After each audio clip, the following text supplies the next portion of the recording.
Hello pharma student, कैसे हैं आप सब? मज़े में? चलिए, आज का हमारा लेक्चर है हॉस्पिटल फार्मेसी चैप्टर नंबर 1। आज हम देखेंगे हॉस्पिटल फार्मेसी का चैप्टर 1 से लेके अपना लेक्चर स्टार्ट करते हैं। आज का कौन कौन सा हमको टॉपिक देखना है, टॉपिक पहले देख लेते हैं। देखिए, आज का जो चैप्टर है लंबा होने वाला है। हो सकता है इस चैप्टर को हम 2 पार्ट में लेके आए, पार्ट ए पार्ट बी में। पहले पार्ट में हम देखेंगे हॉस्पिटल फार्मेसीज का definition, scope, national international scenario. आगे देखेंगे ऑर्गेनाइजेशन स्ट्रक्चर। उसके बाद देखेंगे professional responsibility and qualification, experience, requirement, job specification क्या, वर्कलोड क्या होता है, इंटर प्रोफेशनल रिलेशनशिप। आज के लेक्चर में हम इतना देखेंगे। आने वाले लेक्चर में हम देखेंगे good pharmacy practice. Good pharmacy practice यहाँ से आगे आने वाले लेक्चर में, यानी इसके पार्ट 2 में हम देखेंगे। आज के लेक्चर में हम इंटर प्रोफेशनल रिलेशनशिप तक देख लेते हैं। ठीक, बिना किसी देरी के हम अपना लेक्चर स्टार्ट करते हैं। देखिए, पहला क्या, हॉस्पिटल क्या होता है। हम सब जानते हैं हॉस्पिटल क्या होता है। हॉस्पिटल एक ऐसा संस्थान होता है, एक ऐसा संस्थान होता है, एक ऐसा इंस्टीट्यूट होता है जहाँ पे कोई भी रोगी जाता है अपने रोगों को इलाज के लिए, अपनी रोगों का पता लगाने के लिए, अपनी देखभाल के लिए। ठीक, तो वही कह रहे हैं, हॉस्पिटल एक ऐसी ऑर्गेनाइजेशन, हेल्थ केयर इंस्टीट्यूट होती है जहाँ पेशेंट को डायग्नोसिस यानी रोगों की पहचान की जाती है, साथ में उसका उपचार किया जाता है। उसके बाद नर्सिंग केयर यानी उसकी देखभाल की जाती है, आवश्यकता अनुसार प्रिवेंटिव, और उसके बीमारी को कैसे रोका जाए, उसके लिए क्या होता है, रोकथाम के उसके वहाँ पे उपाय बताए जाते हैं। ठीक, जहाँ प्रशिक्षित medical staff, nursing staff and pharmacy service के माध्यम से रोगी को स्वस्थ, उसकी जो लाइफ स्टाइल है उसको स्वस्थपूर्ण बनाई जाती है। किसकी मदद से? Medical staff, nursing and pharmacy service की मदद से। ठीक, वह क्या होता है? वह हमारा एक हॉस्पिटल होता है, हम सब जानते हैं। आगे है हॉस्पिटल फार्मेसी। तो उसी हॉस्पिटल के अंदर जो फार्मेसी चलता है, मेडिकल स्टोर जो चलता है, उसी को हम हॉस्पिटल फार्मेसी कहते हैं। तो हॉस्पिटल फार्मेसी क्या होता है हम सब जानते हैं। जो भी डॉक्टर दवा लिखता है हमको कहाँ पे जाके लेना पड़ता है? हॉस्पिटल फार्मेसी से।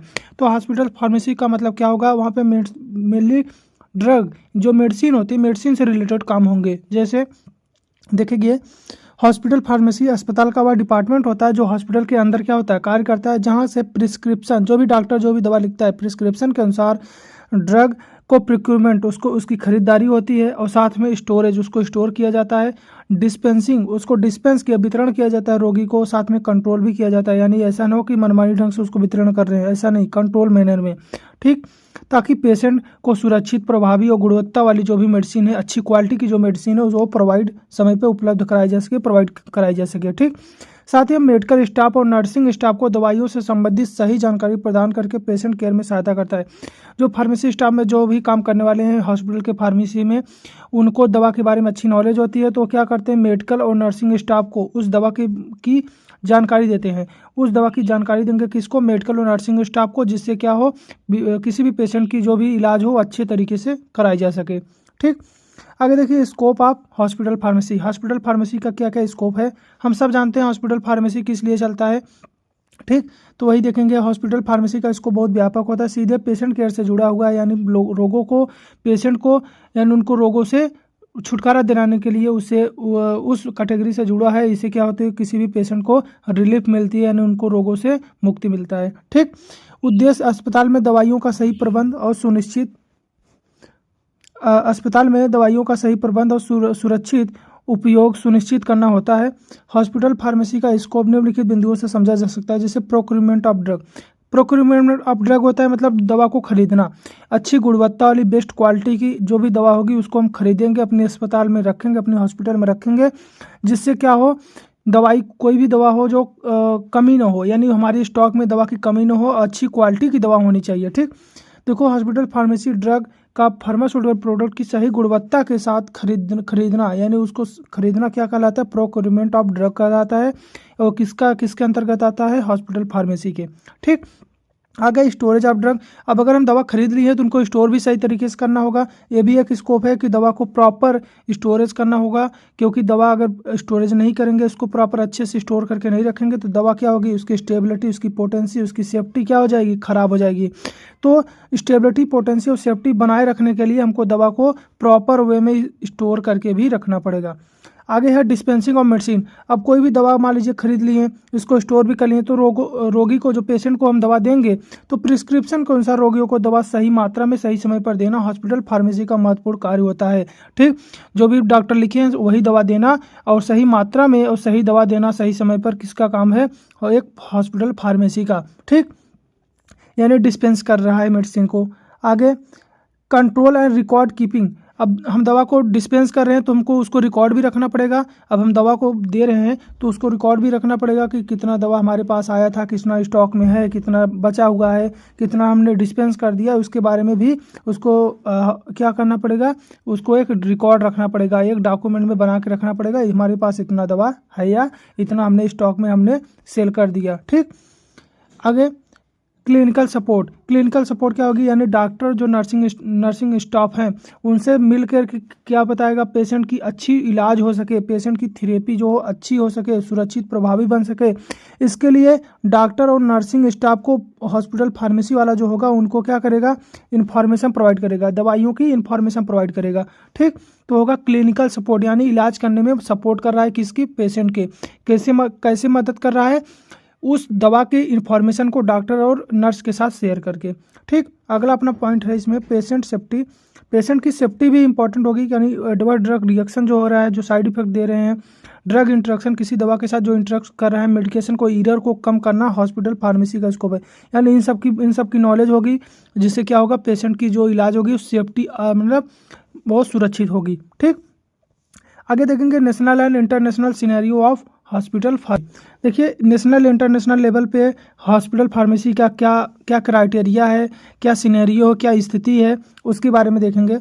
ऑर्गेनाइज डेवलपमेंट, संगठित विकास होता है। नेशनल इंटरनेशनल लेवल पर हॉस्पिटल फार्मेसी का एक ऑर्गेनाइज प्रोफेशनल सर्विस के रूप में विकसित हो चुकी है, जहां दवाइयों का प्रबंध वैज्ञानिक तरीके से किया जाता है। यानी दवा को वैज्ञानिक साइंटिफिक तरीके से दवा का प्रबंध कराया जाता है। ठीक, role in patient care. Role in patient care में यानी हॉस्पिटल फार्मेसी का मुख्य फोकस पेशेंट केयर पर होता है, जिसमें सेफ, इफेक्टिव और रेशनल यूज ऑफ ड्रग को महत्व दिया जाए। रेशनल यूज ऑफ ड्रग होता है सही पेशेंट को सही टाइम पर सही करेक्ट डोज में दवा देना, रेशनल यूज ऑफ मेडिसिन कहलाता है। क्लियर? तो रोल इन पेशेंट केयर यानी रोगी को देखभाल के लिए इसमें क्या होगा? यानी सेफ और इफेक्टिव तरीके से, यानी रेशनल यूज ऑफ ड्रग को क्या है? पेशेंट केयर पर यानी अप्लाई करना है। यानी मुख्य फोकस क्या है? जिससे पेशेंट को सही और अच्छी दवा मिल सके। ठीक, क्लिनिकल सपोर्ट क्या है? Clinical pharmacy service. इंटरनेशनल पर क्लिनिकल फार्मेसी सर्विस का अधिक विकसित है, जहां फार्मासिस्ट सीधे डॉक्टर नर्स के साथ मिलकर ड्रग थेरेपी मैनेजमेंट में भाग लेता है। ड्रग थेरेपी मैनेजमेंट के यानी दवा के द्वारा क्या होगा? थेरेपी होगा, इलाज होगा। इसमें हमारा जो फार्मासिस्ट है, जो हमारा फार्मेसी वाला है, वो डॉक्टर और नर्स स्टाफ के साथ मिलकर काम कर सकता है। और ये अधिक विकास कहाँ पे हुआ है? इंटरनेशनल लेवल पे। ठीक, आगे standard and guideline and policy. कुछ स्टैंडर्ड होते हैं, कुछ गाइडलाइन होते हैं, कुछ पॉलिसी होते हैं, नियम कानून होते हैं, जो इन दोनों को मानना पड़ता है। जैसे नेशनल इंटरनेशनल दोनों स्तर पर स्टैंडर्ड गाइडलाइन ड्रग, कुछ पॉलिसी होती है। हॉस्पिटल फार्मेसी सिस्टम अपनाई जाती है, जिसमें दवाइयों का सही चयन उपयोग हो सके।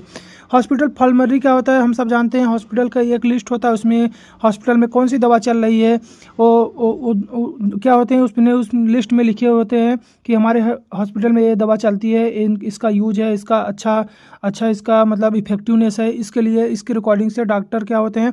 दवा को अपने हॉस्पिटल के रिकॉर्डिंग दवा को रखते हैं। तभी आप देखेंगे एक हॉस्पिटल की दवा दूसरे हॉस्पिटल में नहीं मिलेगी। हाँ मिलेगी, कंपोजिशन वही रहेगा, बट उसकी ब्रांडिंग उसके सब चेंज हो जाएगा। तो बहुत से हॉस्पिटल वाले ऐसा मार्जिन के लिए यानी प्रॉफिट के लिए, पैसे के लिए ऐसा करते हैं, मोनोपोली मेडिसिन यूज करते हैं। ठीक, या अपना स्वयं का क्या मैन्युफैक्चरिंग करवा लेते हैं। तो ये सब क्या होती हैं? प्राइवेट हॉस्पिटल में देखने को मिलता ही अक्सर।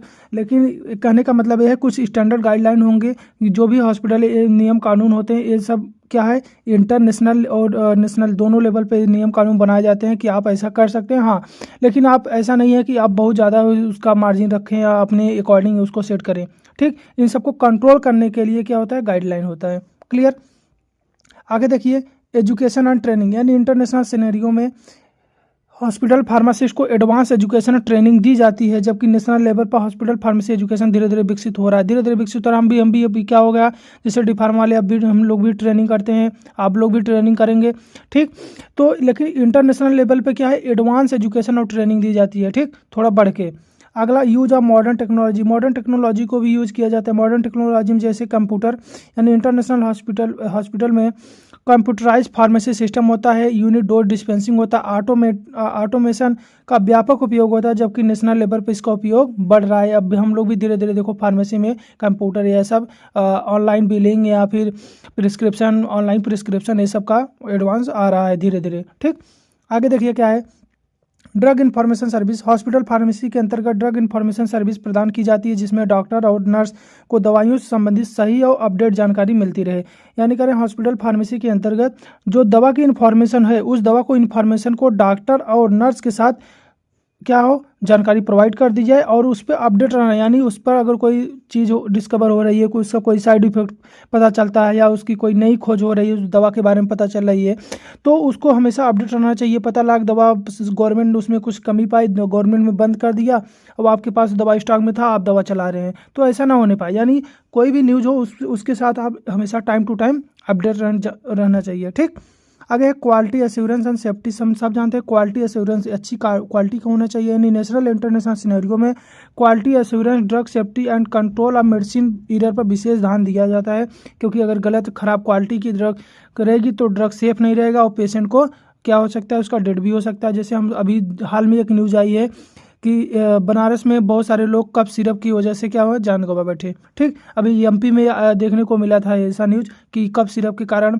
कई बच्चों की जान चली गई। ठीक, तो क्वालिटी की बात करें कि उस क्वालिटी को, सेफ्टी को, एक्सटर्नल यानी क्या नेशनल इंटरनेशनल सिनेरियो पे दोनों पे ध्यान दिया जाता है। Research and development, international level पर हॉस्पिटल फार्मेसी में रिसर्च एक्टिविटी अधिक होती है, जबकि नेशनल लेवल पर रिसर्च इंप्रूवमेंट की दिशा में कार्य हो रहा है। यानी नेशनल लेवल पर अभी धीरे धीरे ये काम हो रहा है। ठीक, आगे देखेंगे हमारा topic organisation structure of hospital pharmacy. एक हॉस्पिटल फार्मेसी का ऑर्गेनाइजेशन स्ट्रक्चर कहते हैं, उसको चलाने के लिए क्या क्या व्यवस्थाएं होती हैं, क्या कैसे आप उसकी व्यवस्था करेंगे जिसके अनुसार वो आपकी जो फार्मेसी अच्छे से रन करे, अच्छे से चले। देखिए, हॉस्पिटल फार्मेसी का ऑर्गेनाइजेशन स्ट्रक्चर यह दर्शाती है कि अस्पताल की फार्मेसी में किस प्रकार हायरार्की यानी क्रमबद्ध के अनुसार विभाजित होता है, जो कौन कौन से कर्मचारी किस स्तर पर कार्य करते हैं, उसके अनुसार हॉस्पिटल फार्मेसी का स्ट्रक्चर दिया गया है। जैसे एडमिनिस्ट्रेशन वह होता है जो हमारे हॉस्पिटल को कंट्रोल करने का काम करता है, जिसको हम लोग मैनेजर भी बोलते हैं, जो हॉस्पिटल का हर एक चीज़ देखता है। ठीक, एक फार्मेसी का होगा, एक ओपीडी का होगा, एक इमरजेंसी का होगा। ओपीडी मतलब होता है आउट पेशेंट डिपार्टमेंट, और एक इमरजेंसी होते हैं मतलब इमरजेंसी जो पेशेंट आते हैं जो उनको मेडिसिन प्रोवाइड करें। देखो, ये हॉस्पिटल फार्मेसी की बात कर रहे हैं, न कि पूरे हॉस्पिटल की बात कर रहे हैं। क्लियर, ये हॉस्पिटल फार्मेसी जहाँ पे दवा मिलता है उसके रिकॉर्डिंग किया जा रहा है। फार्मेसी में अपने चीफ फार्मासिस्ट होते हैं, सेक्रेटरी होते हैं, फार्मेसी स्टाफ होंगे, फार्मेसी स्टूडेंट होंगे, क्लर्क्स होंगे। वर्क एंड क्वालिफिकेशन की बात करेंगे तो इसमें देखिए, डिस्पेंसिंग के लिए डी फार्मा कंपलसरी होता है। क्वालिफिकेशन, क्वालिटी कंट्रोल अगर उसको करना है तो एम फार्मा होना चाहिए। स्टोरेज की बात करें तो बी फार्मा डी फार्मा दोनों कर सकते हैं। मैन्युफैक्चरिंग में एम फार्मा चाहिए। क्लर्क के लिए डी फार्मा और क्लिनिकल ट्रायल्स के लिए बी फार्मा का होना कंपलसरी है, यानी इनकी ये क्वालिफिकेशन होनी चाहिए। ठीक, अब देखिए एक एक करके हम थोड़ा समझ लेंगे कुछ पॉइंट को। जैसे एडमिनिस्ट्रेशन क्या होता है, एडमिनिस्ट्रेशन अस्पताल का सर्वोच्च प्रशासनिक अधिकारी होता है, या हॉस्पिटल फार्मेसी सहित पूरे अस्पताल की पॉलिसी को मेक करता है, जो भी नियम कानून उसको मेक करता है। फाइनेंशियल कंट्रोल, जो भी लेन देन हो, जो भी पैसे की ये सब उसको कंट्रोल करेगा। ओवरऑल मैनेजमेंट करता है, जिसको हम शॉर्टकट में क्या कहते हैं, मैनेजर भी बोलते हैं। ठीक, आगे फार्मेसी ओपीडी या इमरजेंसी। फार्मेसी ओपीडी या इमरजेंसी क्या होंगे, यानी ये क्या होंगे, फार्मेसी ओपीडी इमरजेंसी फार्मेसी वही इकाइयाँ होती है जहाँ आउटडोर पेशेंट, यानी ओपीडी का मतलब ओपीडी आउट पेशेंट डिपार्टमेंट। ठीक, तो आउटडोर पेशेंट और इमरजेंसी पेशेंट के लिए तुरंत उपलब्ध दवाएं जो हो उपलब्ध कराई जाए, यह हॉस्पिटल फार्मेसी का अत्यंत महत्वपूर्ण भाग होता है। जबकि हम लोग नॉर्मली देखते हैं एक ही फार्मेसी देखने को मिलता है, ये अलग से कोई फार्मेसी नहीं होता है, उसी में सब कुछ रहता है, चाहे वो इमरजेंसी हो या ओपीडी हो। ठीक, कह रहे हैं कि चीफ फार्मासिस्ट कौन होंगे। देखिए, चीफ फार्मासिस्ट हॉस्पिटल फार्मेसी का प्रमुख होता है, हॉस्पिटल फार्मेसी का, ना कि हॉस्पिटल का। किसका होगा, हमारे जो फार्मेसी है उसका प्रमुख होगा। या ड्रग प्रोक्योरमेंट, जो दवा की खरीदारी है उस पर ध्यान देगा। स्टोरेज पे दवा कैसे स्टोर करवा रहे हैं उस पर ध्यान देगा। डिस्पेंसिंग पे दवा कैसे डिस्पेंस हो रही है उस पर ध्यान देगा। क्वालिटी कंट्रोल, दवा की क्वालिटी क्या है उस पर ध्यान देगा। साथ ही जो भी फार्मेसी स्टाफ है उनका सुपरविजन करेगा, यानी उस पर निगरानी रखेगा। जो भी हमारे फार्मेसी स्टाफ जो भी काम कर रहे हैं उस पर निगरानी रखने का काम चीफ फार्मासिस्ट का होता है। और एडमिनिस्ट्रेशन को रिपोर्ट करता है। जो भी अगर कुछ दिक्कत होती है तो किसको रिपोर्ट करेगा? एडमिनिस्ट्रेशन को, जो कि हॉस्पिटल को मैनेज कर रहा है। क्लियर। आगे देखिए सेक्रेटरी क्या होंगे। सेक्रेटरी का कार्य डॉक्यूमेंटेशन से होता है, यानी जो भी डॉक्यूमेंट या रिकॉर्ड कीपिंग रखना है, कॉरेस्पॉन्डेंस फार्मेसी से संबंधित प्रशासनिक कार्यों में संभालना होता है। ठीक, इनका काम केवल क्या है, ये क्या करते हैं, केवल डॉक्यूमेंट से रिलेटेड काम करते हैं। जो भी डॉक्यूमेंट चीज़ें हैं वो काम सेक्रेटरी का होता है। ठीक, आगे फार्मेसी स्टाफ क्या होंगे। देखिए फार्मेसी स्टाफ हॉस्पिटल फार्मेसी का प्रमुख कार्यबल होता है, यानी ये मुख्य रूप से कार्य जो मेन काम करने वाले होते हैं यही होते हैं, जो दवाइयों के दैनिक कार्यों में चीफ फार्मासिस्ट की सहायता करते हैं। जो चीफ फार्मासिस्ट जो दवा का वितरण करवा रहा है, दवा का स्टोरेज करवा रहा है या दवा को खरीद रहा है, ये सब चीज़ों के लिए कौन इसका हेल्प करेंगे? जो भी हमारे फार्मेसी स्टाफ वाले हैं। क्लियर। फार्मेसी स्टूडेंट, हम जानते हैं फार्मेसी स्टूडेंट क्या होते हैं, जो ट्रेनिंग प्रशिक्षण के लिए आ रहे हैं। जैसे डिस्पेंसिंग में डी फार्मा, क्वालिटी कंट्रोल में एम फार्मा, स्टोरेज मैन्युफैक्चरिंग में डी एंड बी फार्मा और क्लिनिकल ट्रायल्स में एम फार्मा होते हैं। क्लियर। क्लर्क क्या होते हैं? क्लर्क का कार्य billing, stock register, maintenance, purchase, recording सबसे होता है। जो कि दवा को चढ़ाते हैं, कितनी आज क्वांटिटी में गई है, ये सब काम किसका होता है? क्लर्क का। मैन्युफैक्चरिंग क्लर्क जैसे डी फार्मा और क्लिनिकल क्लर्क जैसे बी फार्मा की जरूरत होती है। क्लियर। आगे देंगे professional responsibility of A hospital pharmacist. एक हॉस्पिटल फार्मासिस्ट का प्रोफेशनल रिस्पॉन्सिबिलिटी क्या है, एक उसका जो प्रोफेशनल दायित्व है, रिस्पॉन्सिबिलिटी है, वो क्या है? ठीक, देखिए हॉस्पिटल फार्म पॉलिसी का पालन करना। जो भी हॉस्पिटल की पॉलिसी बनाया है तो एक फार्मासिस्ट को जिम्मेदारी बनती है, कर्तव्य बनता है कि हॉस्पिटल की पॉलिसी या रूल्स को यानी प्रोसीजर को पालन करे तथा अन्य कर्मचारियों को इसके बारे में जानकारी दे, उनको भी बताए ऐसा नियम ऐसा कानून है, इसको भी आप फॉलो करिए। ठीक, आगे एक्यूरेसी ऑफ प्रिस्क्रिप्शन। जो प्रिस्क्रिप्शन की एक्यूरेसी है, प्रिस्क्रिप्शन जो है उसकी जो एक्यूरेट है वो मेंटेन करके रखना, यानी फार्मासिस्ट का कर्तव्य है प्रिस्क्रिप्शन में लिखी गई दवाइयों की डोज या डोजेज फॉर्म को रूट ऑफ एडमिनिस्ट्रेशन की सही जांच करे, ताकि कोई मेडिकेशन एरर न हो, कोई दवा देने में कोई गलती ना हो। क्या क्या? डोजेज फॉर्म जैसे टैबलेट है, कैप्सूल है, सिरप है। पता लगा डॉक्टर लिखे थे टैबलेट और आपने दे दिया कैप्सूल, या लिखे थे सिरप आपने दे दिया इंजेक्शन। ठीक, तो ऐसा नहीं होना चाहिए। तो आपको डोजेज फॉर्म, डोज कितने डोज में चाहिए हो, साथ में रूट ऑफ एडमिनिस्ट्रेशन, किस रूट से आपको लेना है दवा को, ये आपके क्या फार्मेसी के जो स्टाफ होंगे वो उनके द्वारा आपके प्रिस्क्रिप्शन लिखा होगा तो आपको बताएंगे, उसके अनुसार वो दवा को देंगे। क्लियर। आगे ड्रग इन्फॉर्मेशन प्रोवाइड करना। ड्रग की इन्फॉर्मेशन, ड्रग के बारे में जो भी नॉलेज हो, क्योंकि जो फार्मेसी वाले स्टाफ होंगे उनको DRX बोलते हैं, ड्रग एक्सपर्ट। दवाओं की अच्छी नॉलेज है उनको, इसलिए उनको ड्रग एक्सपर्ट बोला जाता है। तो क्या करेंगे हॉस्पिटल फार्मासिस्ट, क्या करेंगे डॉक्टर को, नर्स को और अन्य स्टाफ को दवा की सही जानकारी, ड्रग की इन्फॉर्मेशन तथा वे ऑफ एडमिनिस्ट्रेशन, किस तरीके से दवा को लेना है, इसकी जानकारी देना अत्यंत आवश्यक होता है। विशेषकर नई दवाओं के बारे में, अगर कोई मेडिसिन, कोई नवा डिस्कवरी हो रहा है तो उसके बारे में किसको पता होगा? एक फार्मासिस्ट को अपडेट रहना पड़ेगा, क्योंकि उसको पता होगा तो क्या करेगा, जो भी नर्स हैं, जो भी डॉक्टर हैं, उनको इसके बारे में जानकारी देगा। क्लियर। अपडेट रहना, हमेशा अपडेट रहना। अगर कोई भी नवा ड्रग है, साइड इफेक्ट या कुछ भी ड्रग इंटरेक्शन के बारे में कोई भी न्यूज़ आती है, कोई भी चीज़ पता चलती है तो उसके साथ क्या अपडेट रहना होगा एक फार्मासिस्ट को। क्लियर। पेशेंट की काउंसलिंग करना, फार्मासिस्ट की जिम्मेदारी बनती है कि रोगियों की सेल्फ एडमिनिस्ट्रेशन, ड्रग के सही उपयोग और मात्रा सावधानियों को स्पष्ट निर्देश करे, यानी उस पेशेंट को अच्छे से उसको समझाए कि दवा को कैसे लेना है, कितनी मात्रा में लेना है, लेने के बाद क्या क्या सावधानियां लेना है, किसके साथ खाना है, खाना खाने के बाद, खाने के पहले खाना, ये सब जो होता है पेशेंट काउंसलिंग होता है और इसकी एक फार्मासिस्ट की जिम्मेदारी बनती है। क्लियर। रिसर्च एंड डेवलपमेंट में भाग लेना। कोई भी रिसर्च एक्टिविटी होती है, कोई भी रिसर्च या डेवलपमेंट एक्टिविटी होती है तो उसमें भाग ले और नई और सुरक्षित दवाइयों के विकास में सहायता मिल सके। जो भी नई दवा डिस्कवरी हो रही है तो दवा क्या हो, अच्छे से उसका विकास हो, अच्छे से उसका डेवलपमेंट हो, इसके लिए उसको रिसर्च एंड डेवलपमेंट एक्टिविटी में भी भाग लेना चाहिए। क्लियर। आप सबको इतना समझ में आ गया होगा। आगे देखेंगे qualification and experience required for a hospital pharmacist. Qualification क्या होंगे, एक्सपीरियंस क्या कौन से रिक्वायर्ड होंगे एक हॉस्पिटल फार्मासिस्ट के लिए। पहला educational qualification experience, educational qualification में जैसे चीफ फार्मासिस्ट अगर आपको बनना है तो आपकी क्या एजुकेशन होनी चाहिए, क्या क्वालिफिकेशन होना चाहिए, एक्सपीरियंस क्या होना चाहिए। ठीक, चीफ फार्मासिस्ट के पास मिनिमम क्या हो, पोस्ट ग्रेजुएट यानी एम फार्मा इन फार्मेसी होना चाहिए, विशेष रूप से किस सब्जेक्ट में, फार्माकोलॉजी और हॉस्पिटल फार्मेसी में। यह कारण है कि चीफ फार्मासिस्ट ड्रग को मैनेजमेंट करेगा, क्लिनिकल एस्पेक्ट देगा, क्लिनिकल डिसीजन देने में क्या होगा, क्लिनिकल डिसीजन लेने में सक्षम होगा। साथ ही हॉस्पिटल की पॉलिसी जो कि हॉस्पिटल नियम कानून है उसकी गहरी जानकारी होना अत्यंत आवश्यक होता है। ठीक, अगर आपको चीफ फार्मासिस्ट बनना है। अगर मैन्युफैक्चरिंग बनना है, आप चाहते हैं मैं दवा को बनाऊं, तो आपको क्या हो, ग्रेजुएट डिग्री यानी बी फार्मा होनी चाहिए। उसके साथ ही मिनिमम 18 मंथ की एक्सपीरियंस यानी होना चाहिए कि आपको दवा बनाने आना चाहिए, एक्सपीरियंस लिए हुए तो यह अनुभव आवश्यक है कि फार्मास्यूटिकल प्रिपरेशन में सही तरीके से बना सकें, जो भी दवा है उसको अच्छे से बना पाएँ। डिस्पेंसिंग, मान लीजिए आपको दवा को डिस्पेंस करना है हॉस्पिटल में, तो आप उसके लिए मिनिमम क्वालिफिकेशन हम सब जानते हैं, डी फार्मा, जो आप लोग इसमें पढ़ रहे हैं।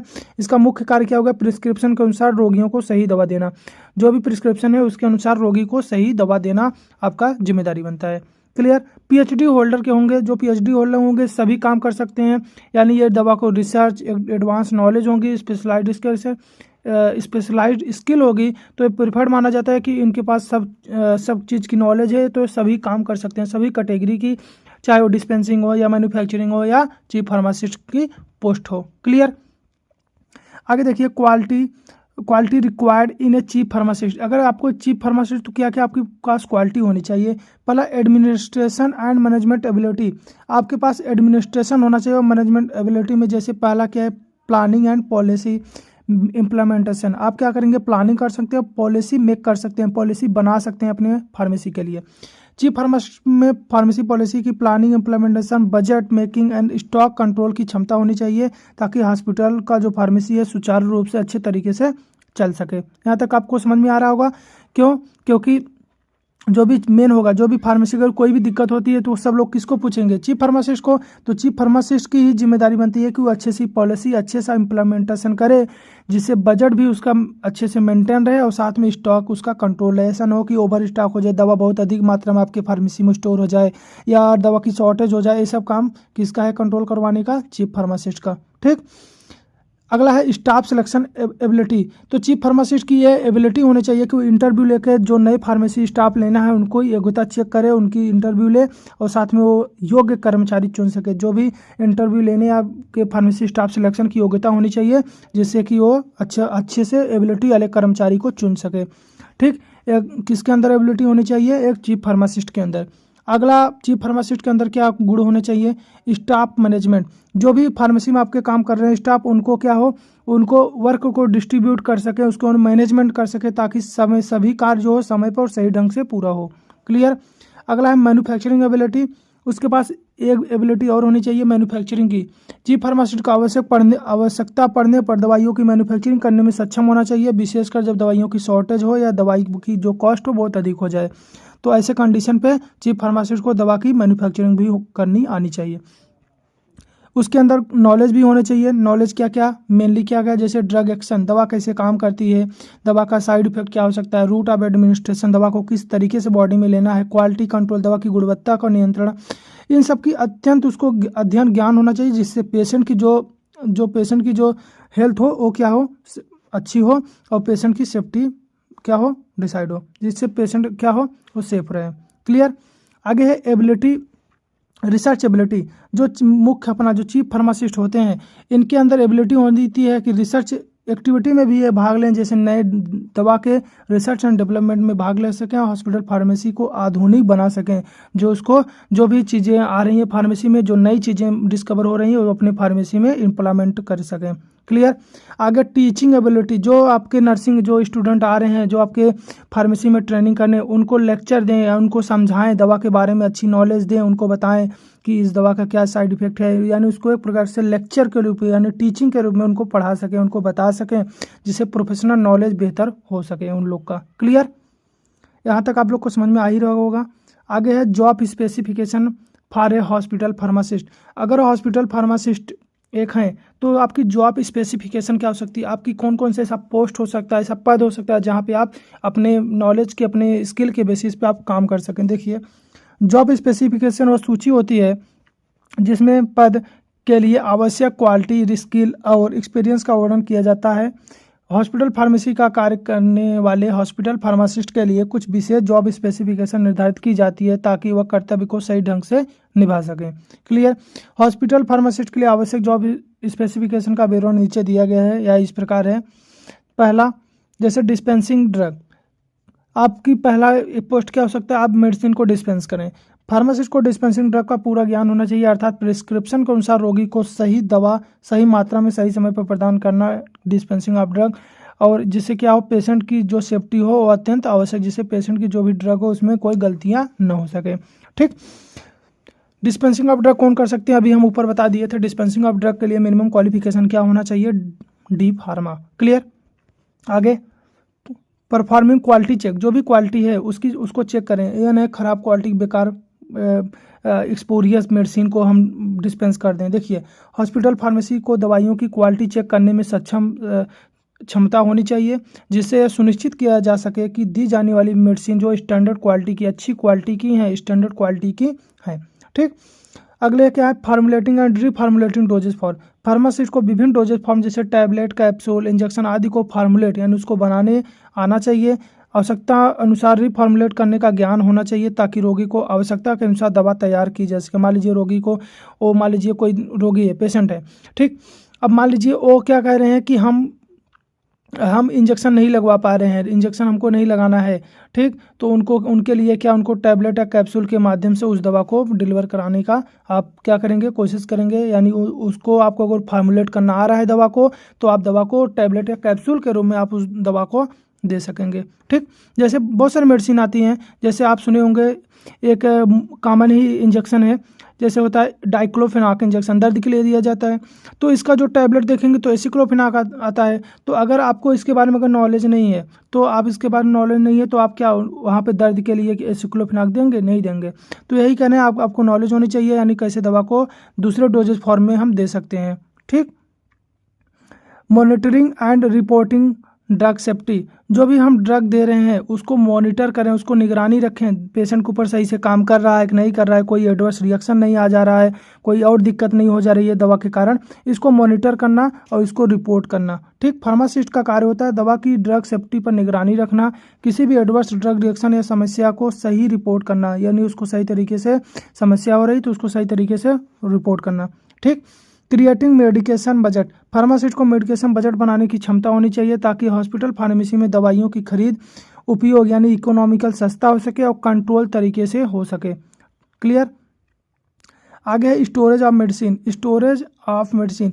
अब कोई हॉस्पिटल फार्मासिस्ट है, उसको दवा को प्रॉपर स्टोरेज की पूरी जानकारी होनी चाहिए, यानी कौन सी दवा कैसे स्टोर करें कि जिससे उसकी स्टेबिलिटी, पोटेंसी और इफेक्टिवनेस बनी रहे।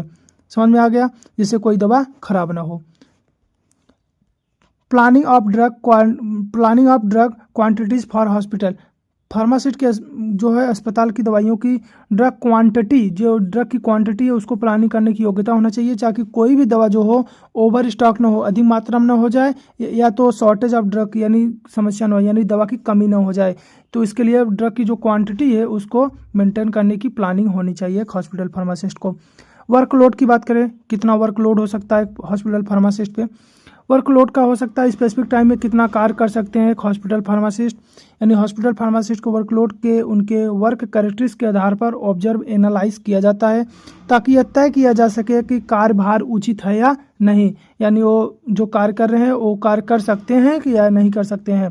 अगर ज़्यादा वो ओवरलोड दे देंगे तो मेंटली प्रेशराइज होकर गलत दवा भी दे सकते हैं। ठीक। या उनके ऊपर मानसिक तनाव भी देखने को मिल सकता है। क्लियर।